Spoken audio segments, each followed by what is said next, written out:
Since the start of COVID-19, it seems as though the usage of texting has become more prevalent. Through texting, you can take your time to respond to a person, hide your emotions, have more confidence, and just have an easier time communicating overall. However, that is the dilemma, isn't it? When communicating with people in person, you don't get the luxury of having these shortcuts. It is important to understand how our communication skills have been diminished through texting to prevent it from happening again.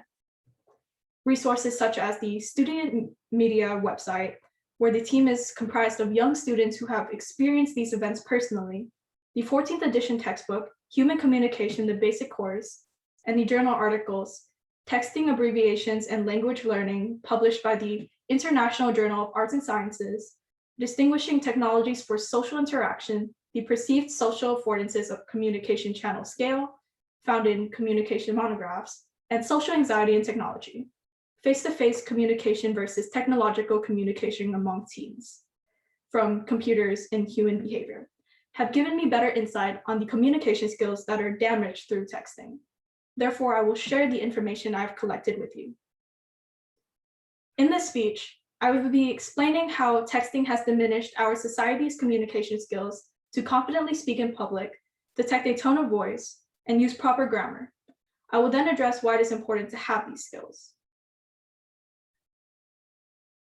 First, I would like to address how texting has diminished our society's ability to confidently speak in public and why it is important to have this skill.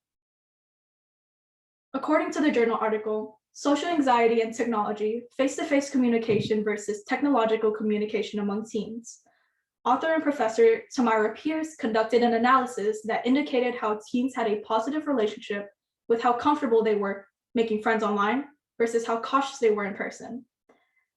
As this may not come as a shock to you, have you ever wondered why?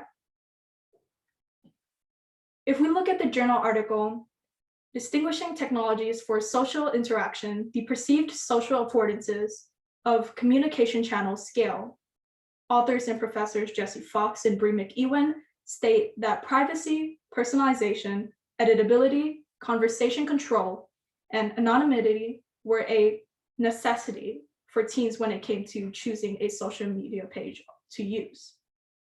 Can you relate to this?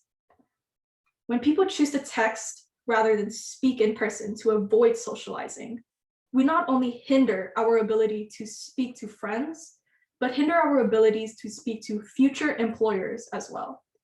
In turn, you might just miss the chance to get hired for the job you've waited a lifetime for.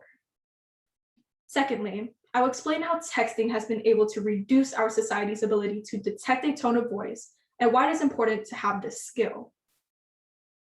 According to the Student Media opinion columnist, data emphasizes how someone's tone of voice cannot be detected through text, as you cannot hear the person beyond the screen.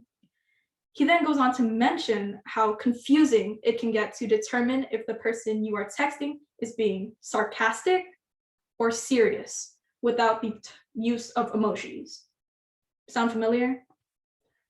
He then goes on to state that texting can halt our practice of using proper tone of voice with others in person, thus possibly leading to failing an interview, confusing a person, or giving a bad presentation. This can be proved in the textbook Human Communication, the Basic Course, when DeVito states that tone of voice or volume should be varied for clarity. For example, serious topics require a softer tone of voice, and keywords require a raise of voice.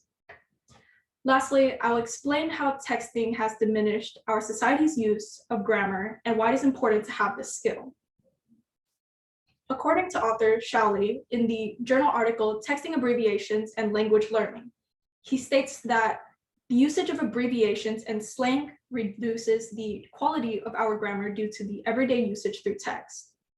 He follows up by stating how studies have proved how frequently it is used in everyday speech and writing.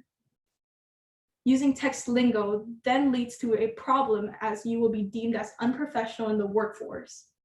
And those who may be new to the English language may not understand have their first language be from mainland China or Spanish.